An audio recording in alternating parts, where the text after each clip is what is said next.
Good morning, everyone, and welcome to you all.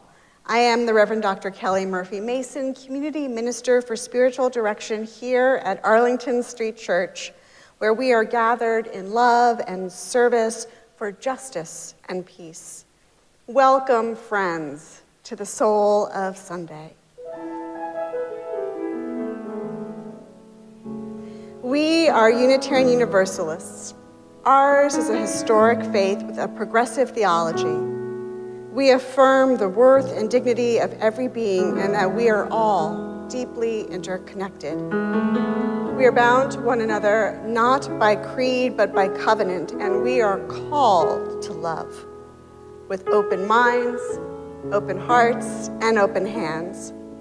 Whoever you are, those of all nations, all creeds, all colors, all kinds of love, you are welcome here.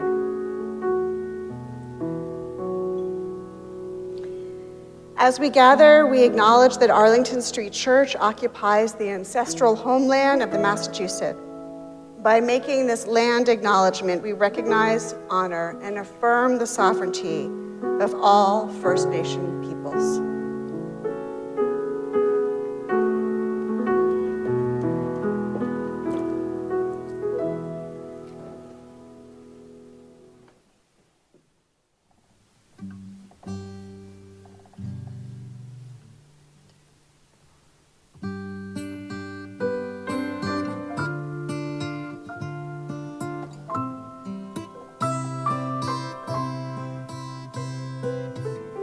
Sometimes your life feels like a broken roller coaster, 1,000 useless moving parts.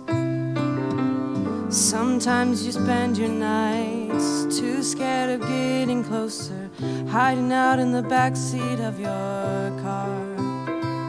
You tell yourself it's raining, the clouds are in your head. Tell yourself it's better to jump before you fall again, before you lose it all again. Look up, do you see the sunlight? Look up, there's flowers in your hair.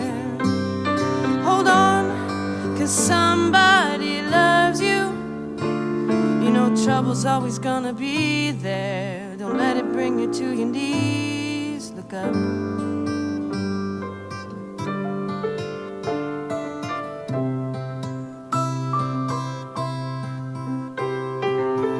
Mondays aren't always bright. Some days you lose a fight.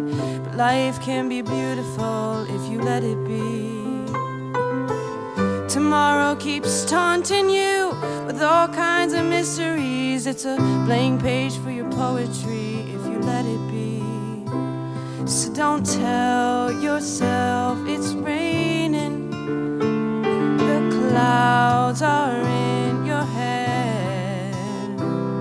You tell yourself it's better to jump before you fall again, before you lose it all again. Look up, do you see the sunlight? Look up, there's flowers in your hair. Hold on to somebody loves you. Your trouble's always gonna be there. Don't let it bring you to your knees. Look up, do you see the sunlight? Look up, there's flowers in your hair. Hold on, 'cause somebody loves you. You know trouble's always gonna be there. Don't let it bring you to your knees. Look up.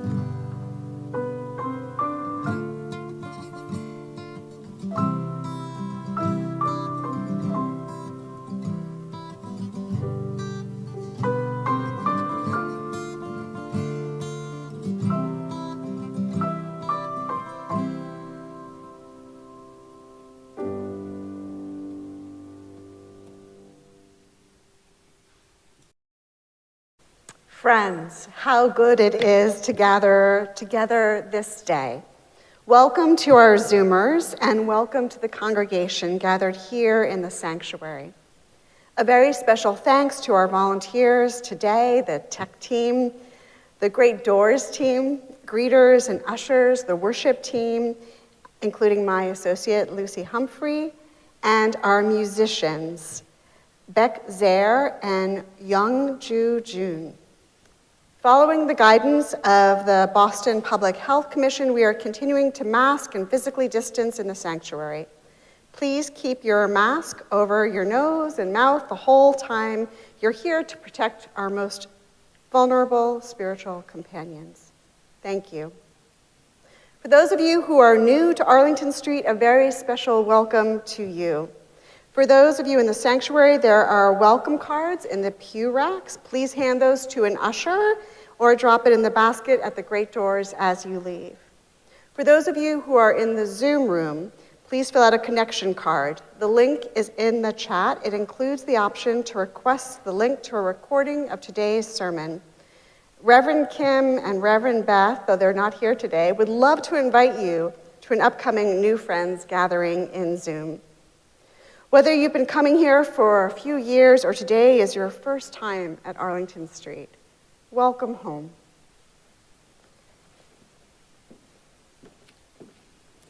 Good morning. If you haven't already downloaded today's order of service, it's available in the chat and on the homepage at ascboston.org.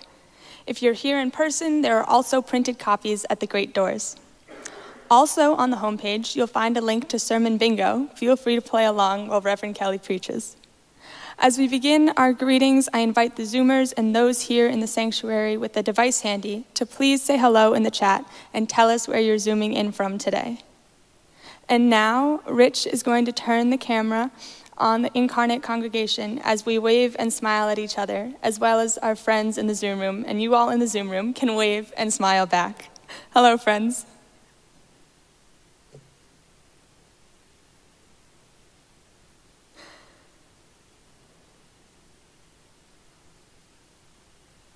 Let's all engage that Arlington Street spirit of welcome that transcends physical distance as we greet one another, heart to heart.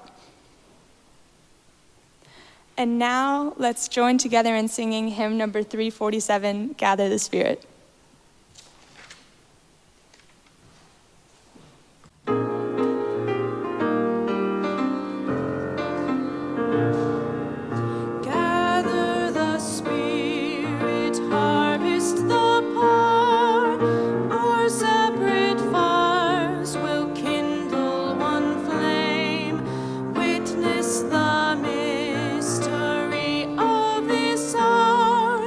Trials in this life.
time for our treasured ritual of sharing community candles of sorrow and joy. These candles were submitted on our website by the Friday evening deadline. If you didn't submit your candle and have a joy or sorrow to share this morning, please wait until the third candle is lit, the silent candle, and then type your joy or sorrow into the chat. Zoomers are invited to light silent candles at home. Those in the sanctuary are invited to light a silent candle at the table up front to the right of the Gleason podium. In addition to sharing our sorrows and joys this morning, let's reach out to one another in the week ahead, staying connected. May these times remind us of how very precious this beloved community is. We need one another. Whether together or apart, may we stay very close. And now, in the spirit of invocation, let's join in singing Sanctuary. The words are printed in your order of service and in the chat.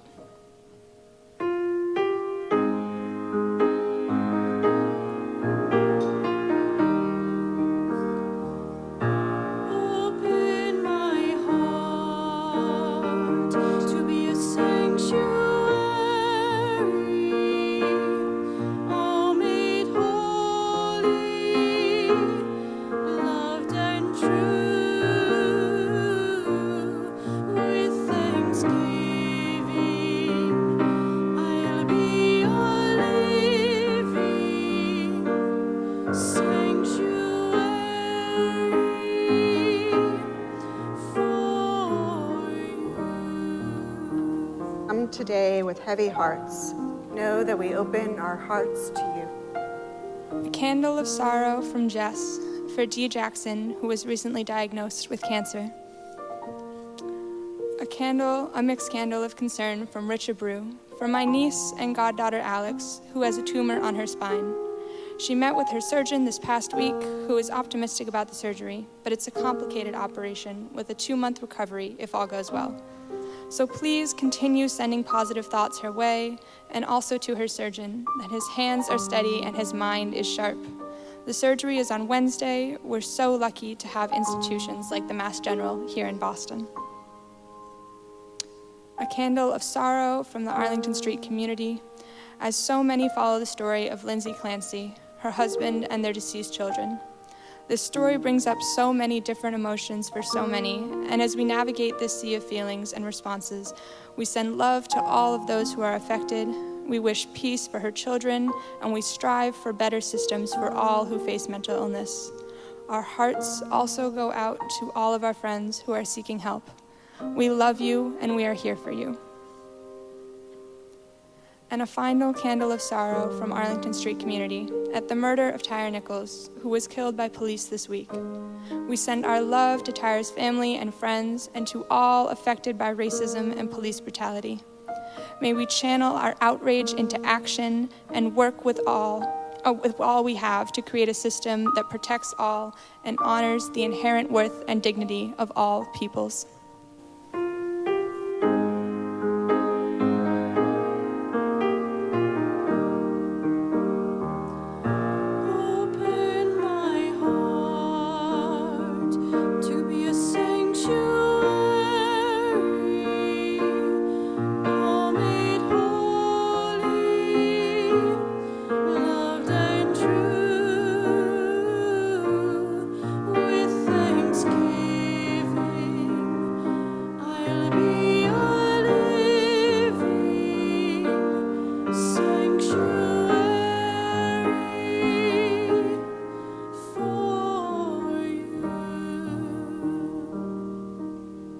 Come in joy.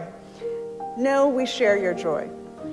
A candle of joy for Floyd Dean Shannon, a flight attendant for Delta Airlines. Floyd's act of compassion went viral when he noticed passenger Molly consumed by the fear of flying. Floyd kneeled beside her and assured her that he would get her through every step of the journey. He tended to her at every noise and jolt and held her hand. The world needs kindness, especially when there is so much fear. May Floyd's kindness give us hope and inspiration. A candle of joy from ASC for Scott Kelly's successful recovery from a surgery. And then a final candle of joys, 2 of them, because it's Reverend Beth's birthday today, and because it's Reverend Kelly's birthday tomorrow.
For all the sorrows and all the joys we hold in our heart, we light a silent candle to remember and to rejoice. May the peace of this sanctuary enter into our hearts as we share a quiet moment together, breathing our prayers for one another, for ourselves, for our country, and for our world. Amen.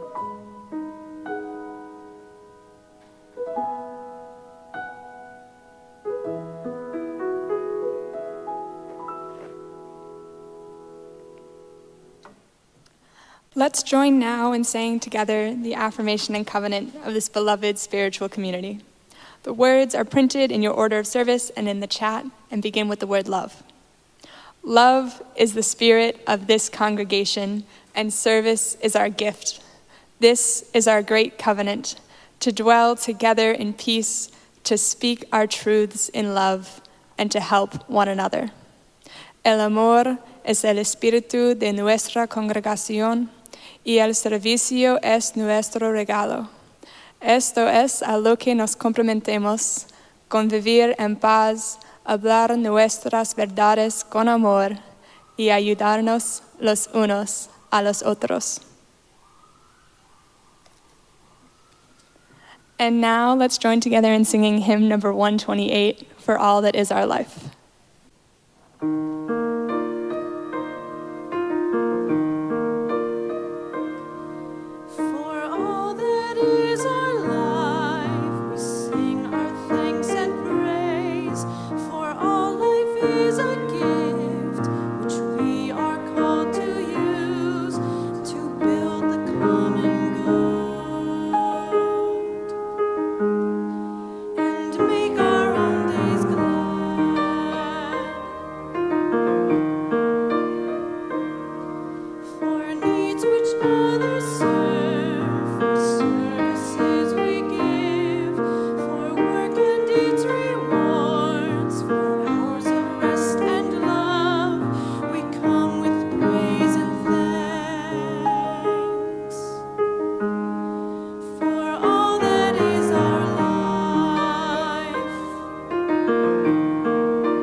All that is our life, sing our thanks and praise.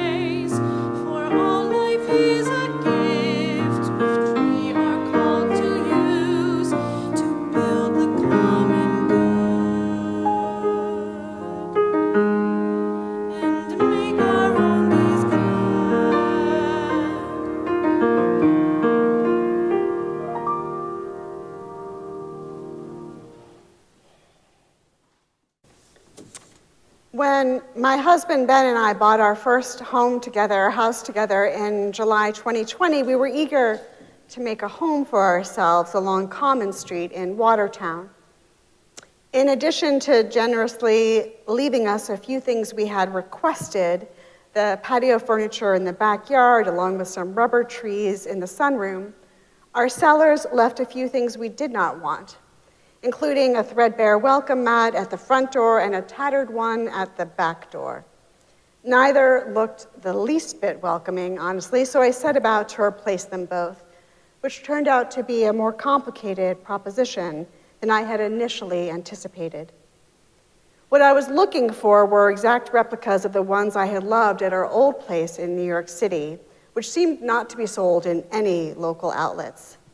So we were stuck with our unwelcome mats, as I like to call them, for a while longer as my search continued. And while it continued, we discovered another things that our sellers had left for us, namely an ongoing property dispute with our next-door neighbors. We were entirely unaware of this when we purchased it, but our neighbors made us aware of it as soon as we arrived and then worked tirelessly to keep us aware of it. The historic property line was overlooked when our parallel driveways were drawn in 1920, so the pavement in our driveways inched over into their land as it had in decades past. The two brothers living next door to us objected to our using the driveway leading to our garage and also to our allowing any guests or tradespeople to park in it. Visiting electricians and arborists and plumbers were met with shouted demands that they immediately move their vehicles. Our neighbors had such animosity towards us, such a sense of outsized grievance, that our driveway soon became as unwelcoming as the tattered mat at the back door. Then they hung a sign on the fence between our backyards that read, "Warning, beware of dogs. You have been warned. Not responsible for injury or death." It read like an old-time skull and crossbones flag. The neighbors wanted to spell out for us just how unwelcome the two of us were in their neighborhood. It did not matter they only had one dog, singular, with a pretty gentle disposition, or that whatever sign they hung, of course they were liable under law for any injury or death in which they bore responsibility. They wanted to send us a clear message, to be on our guard. A dear clergy friend of mine, herself a transplant from Chicago, told me this joke. Possibly you have heard it yourself. If your neighbors in New England speak to you within 5 years of your moving there, either you're suing them or they're suing you. When she first told me this joke, we both thought it was hilarious and we laughed and laughed. We each recognized the element of truth in it. So I shouldn't have been surprised when my husband and I needed to hire a lawyer. As we began living that joke month after month and then year after year, I have to say it became considerably less funny. In fact, it was miserable. Perhaps that helps to explain why I found myself so immediately drawn to the spiritual practice of welcoming prayer when I first encountered it. It was introduced to me near the end of my training program as a spiritual director as a companion to centering prayer, a contemplative practice grounded in the Christian tradition that I have done for decades now. Welcoming prayer was new to me, strange, challenging, and enthralling.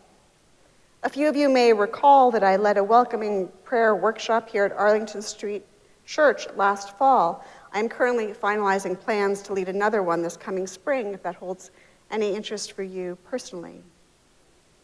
Welcoming prayer was developed by a Catholic laywoman named Mary Morzowski, a founding member of the Contemplative Outreach Spiritual Network.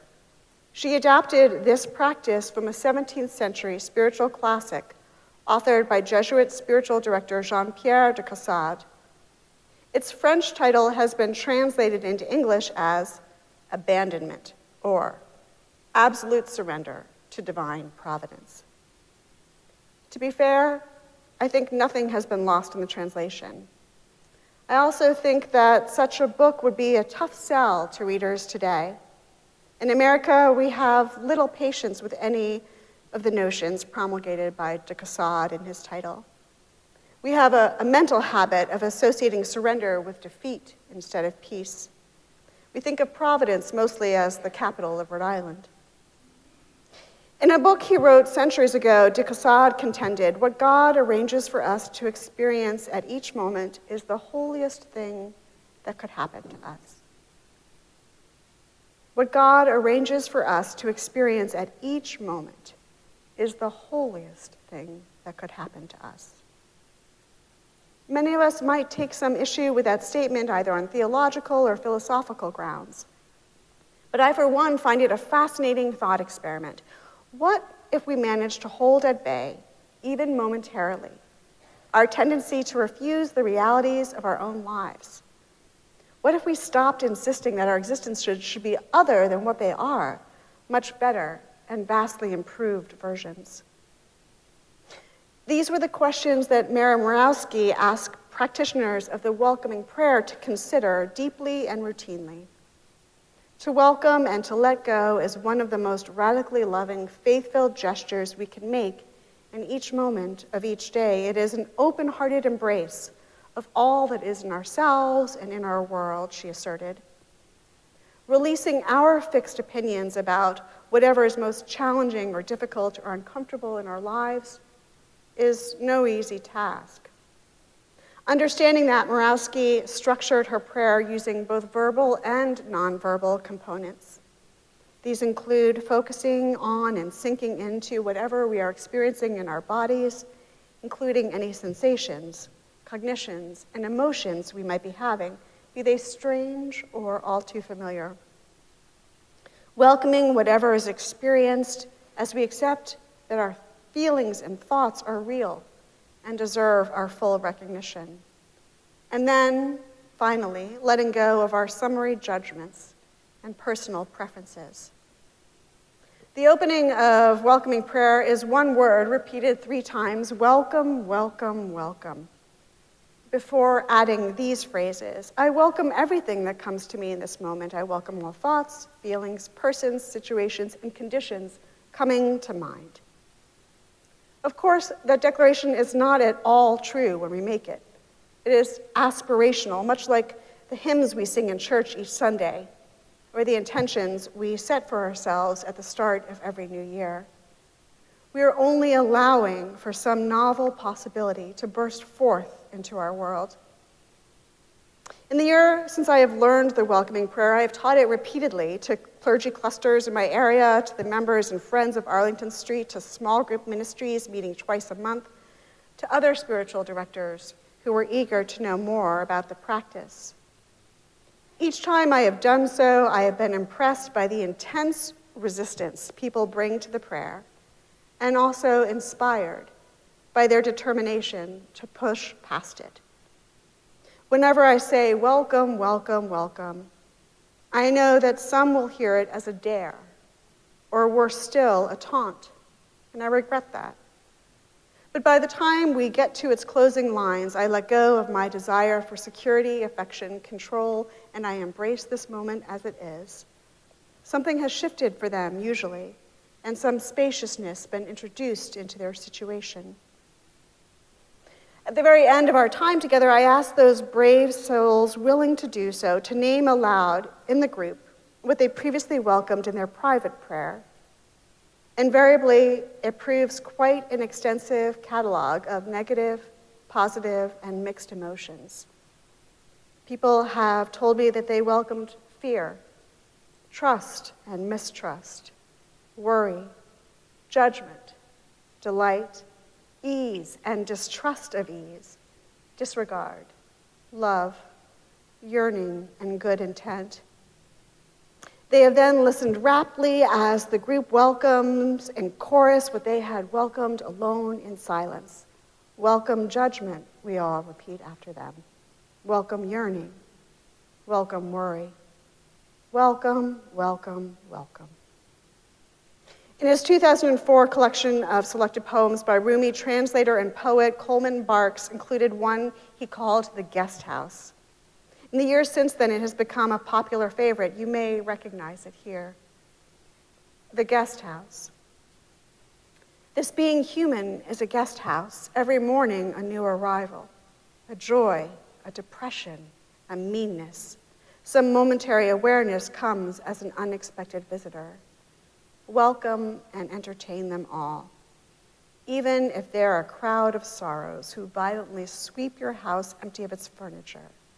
Still, treat each guest honorably. He may be clearing you out for some new delight. The dark thought, the shame, the malice, meet them at the door laughing and invite them in. Be grateful for whoever comes, because each has been sent as a guide from the beyond. That call the great Sufi master issues to welcome these motley guests to our interior lives, to treat each honorably, to be grateful for every last one of them, may sound like a supreme jest. It's not. Rather, it is Rumi's invitation to us to sacralize the whole of our experience and to dignify all our days, the heartbreaking and the hard, as well as the happy ones. Similarly, welcoming prayer encourages each of us to step into the present moment in all its complexity and truth. When I was preparing my Arlington Street workshop last fall, I fussed far too long, over its title. Originally, I had called it Welcoming What's Unwelcomed. Then I changed it to Welcoming What's Unwelcome, defaulting to the more standard usage without the final D. Is there really any difference here? I asked myself. Once I decided there was, I changed the title back to Welcoming What's Unwelcomed. Because what's unwelcomed could easily be welcomed, and then suddenly everything would change. Last September, Martha's Vineyard made headlines when 48 migrants between the ages of 2 and 68 disembarked there from an airplane that had been piloted in from Texas. You may remember this story.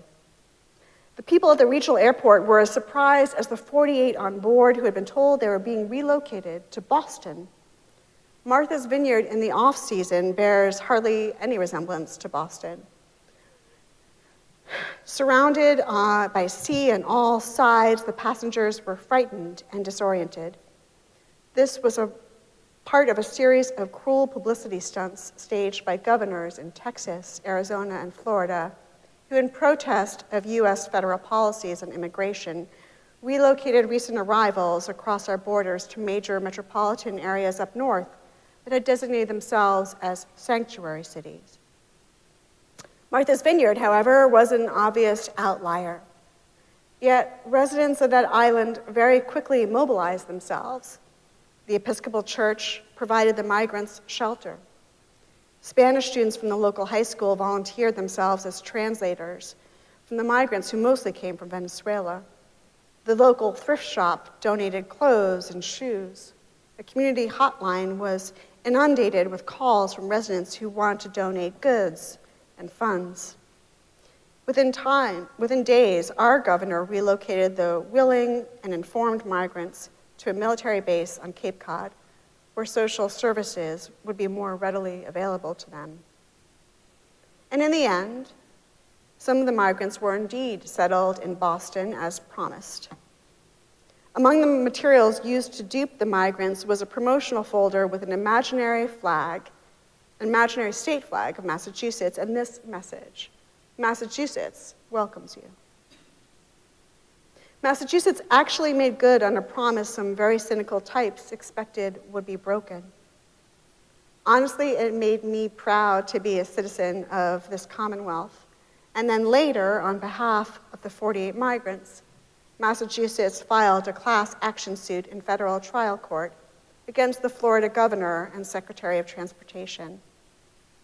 The case has yet to be tried, but we can certainly hope that justice will be served.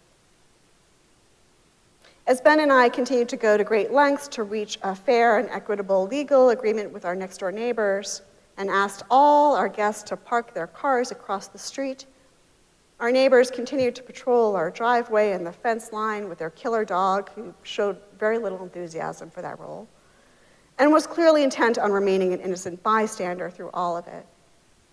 Close and exceedingly annoying friends reminded me to pray for the neighbors, which I did, reluctant and aggrieved, but I did nonetheless.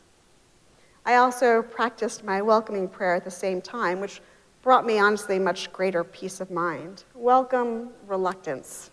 Welcome grievance. Welcome wariness. Welcome, welcome, welcome. When my oldest friend came to stay with me our second summer in Watertown, she brought Ben and I the perfect housewarming gift. It was a new welcome mat, just like the one I had been looking for. It said welcome in capital letters. I love it, I told her. I knew you would, she replied. It has a serif font. You love a nice serif font. She's right, I do. When we are welcomed, truly welcomed, the totality of who we are is not only allowed, but also embraced. Our quirks and predilections, our strengths and limitations, our fears and our hopes for our lives. A partial welcome is hardly any welcome. It seems as preposterous as telling our guests that their toes are welcome in our house, but not their fingers, or their elbows, but not their knees. It doesn't matter what people say or what signs they hang. We know whether or not full acceptance is being signaled to us. Our nervous systems register the truth. A welcoming welcome is actually an all or nothing proposition. And the welcoming prayer invites me to recall that. This being human is a guest house. Every morning, a new arrival, Rumi declared. Be grateful for whoever comes, because each has been sent as a guide from beyond.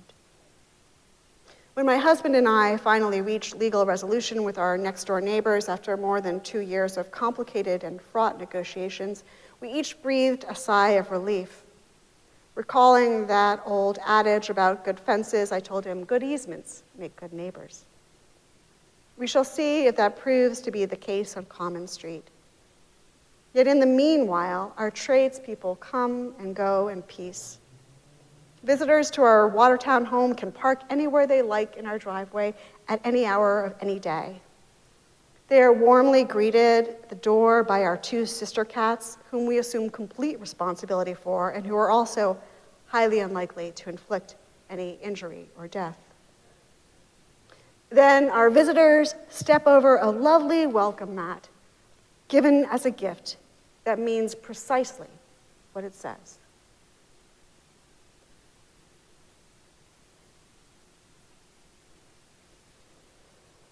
Before we enter together into sacred silence, I want to invite those of you who would like to this morning to join me in a body prayer. It can be done seated or standing, either way. You may also choose to simply observe. I will do the gestures and say the words, which you are welcome to repeat. The first time I do it, though, you can just observe and listen. You use your hands, and you will cross the meridian in the gestures. This body prayer is a sort of extension of the welcoming prayer. It's one I often use to close my workshops. And the complete prayer is as such. Here I am, as I am, in the world, as it is, wholehearted. I invite you to repeat with me. Here I am, as I am, in the world, as it is, wholehearted. Here I am, as I am, in the world, as it is, hurting and wholehearted. Here I am, as I am, in the world, as it is, healing and wholehearted. Here I am, as I am, in the world, as it is, hopeful and wholehearted. Here I am, as I am, in the world, as it is, wholehearted. Amen.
surrender.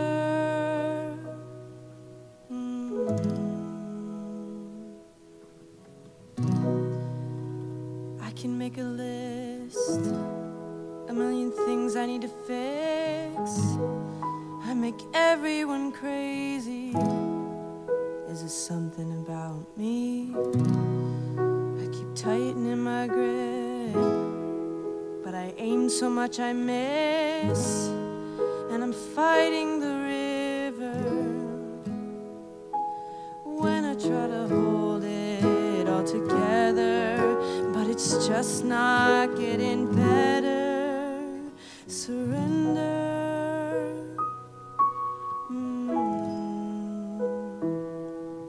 Surrender.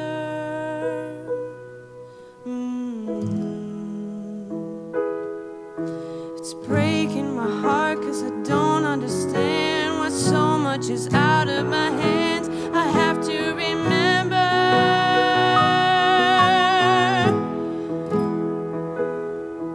Surrender.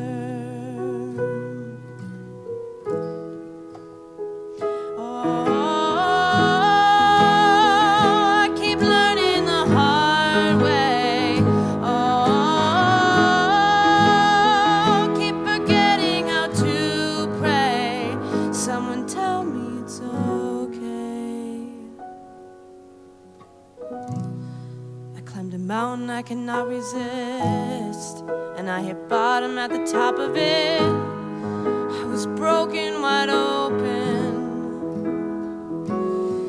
There's a freedom in the free fall. I wanna scream, but I whisper, surrender.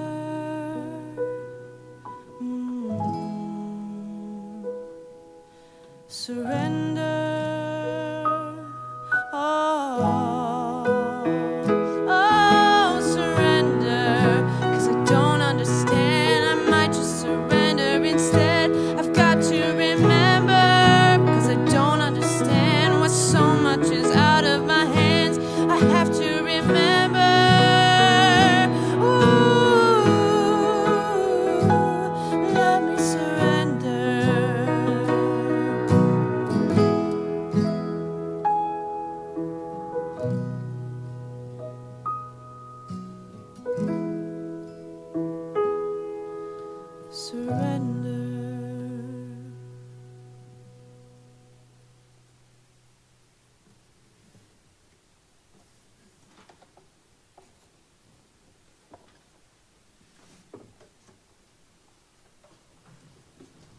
Thank you, Beck.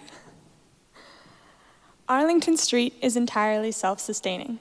It's up to us, and our generosity continues to be astounding. Thank you for your commitment to our staff, our building, and our beloved spiritual community. Each Sunday, we share our collection plate with a partner in our mission of love, service, justice, and peace.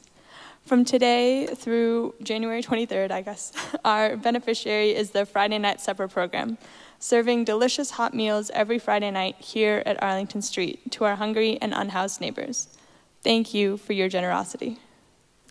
I have just returned from studying abroad in Athens. I had a blast. I saw a lot of old stuff, ate a bunch of great food. And now I'm back at Wellesley. I have a really heavy course load. But through all of that, I always make time for my beloved community here at Arlington Street. Please take a moment now to join me in giving to our beloved spiritual community and filling our virtual collection plate. You can give online by scanning the QR code in the order of service, go to ascboston.org, text your gift, or Venmo at Arlington Street. You can mail a check to the church or use the envelopes in the pews, which can be handed to Reverend Kelly or me, or to any of the ushers after the service. Thank you for your generosity.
Thank you, Hyung Jun.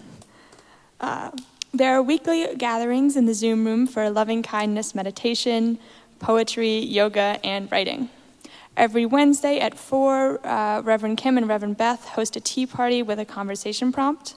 This week's prompt is, what's something a little out of the ordinary that you usually carry in your pocket or bag? Have you ever surprised someone by producing it to share? In addition, this week on Wednesday at 6, all interested newcomers are warmly invited to join the membership team and Reverend Kim to share little of the stories that brought us to Arlington Street and to ask our burning questions. On Thursday at 6, Gay Men's Coffee Connections will be hosted by Anthony, Daryl, and Philip. The conversation prompt is, if you could be invisible for one day, where would you like to go? On Thursday at 7, there's a gathering of new friends at Arlington Street. We're so glad you could come. Join Reverend Kim and Reverend Beth on Zoom so that they can get to know you, and you can get to know them, and you can all get to know one another. And for those of you in the Boston area who love to sing, come join the choir. Mark David holds rehearsals here at the church on Thursday evenings at 7. Except for the choir, all of these gatherings are virtual.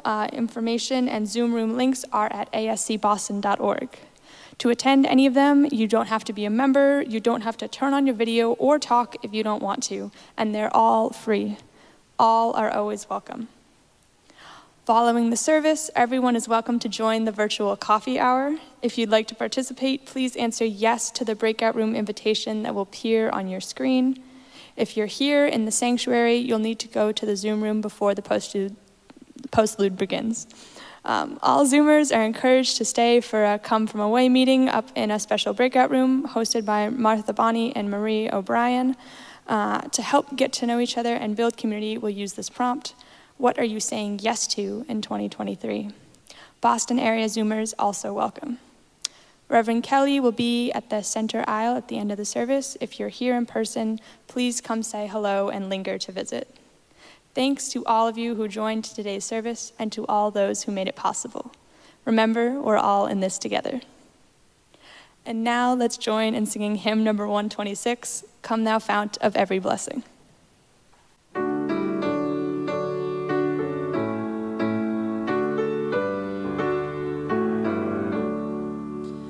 Come thou fount of every blessing, tune our hearts to sing thy grace, streams of mercy never ceasing, call for songs of loudest praise, while the hopes of life's perfection fill our hearts with joy and love. Teach us ever to be faithful, may we still thy goodness prove.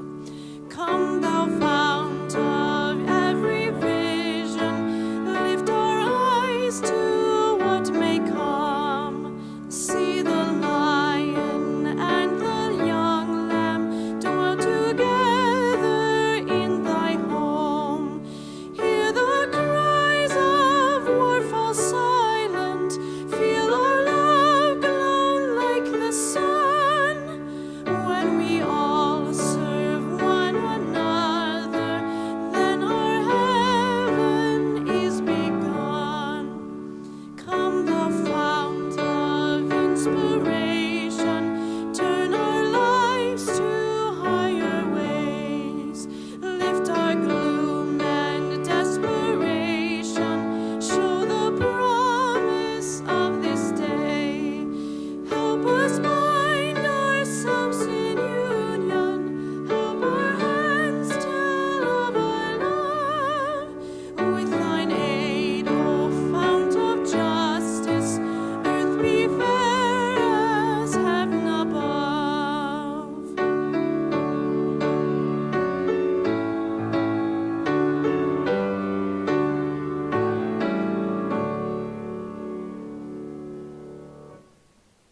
Before our benediction, I invite those of you in the Zoom room to please reach out your hands and touch the side of your Zoom squares. Those in the sanctuary here, please also raise your hand, palm out. Send love and kindness to the people on your left and to the people on your right. Send loving kindness to the person on either side of you and on either side of them. Send out love into this beloved spiritual community and feel it coming back to you. Love is the spirit of this congregation. And now I invite you to put your hands over your hearts in namaste. The divine in me bows to the divine in you. Those who take hold of life, may you find life returning your embrace. Those who sense God, may you find God always with you. Those who seek a right path, may the way appear ahead. Step out in faith and go in peace, remembering that you are well loved and we are all one. So it is. So may it always be. Every good blessing on each of you. Bless your hearts. Amen.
Please visit ascboston.org for more information about this historic Unitarian Universalist congregation. Arlington Street Church, gathered in love and service for justice and peace.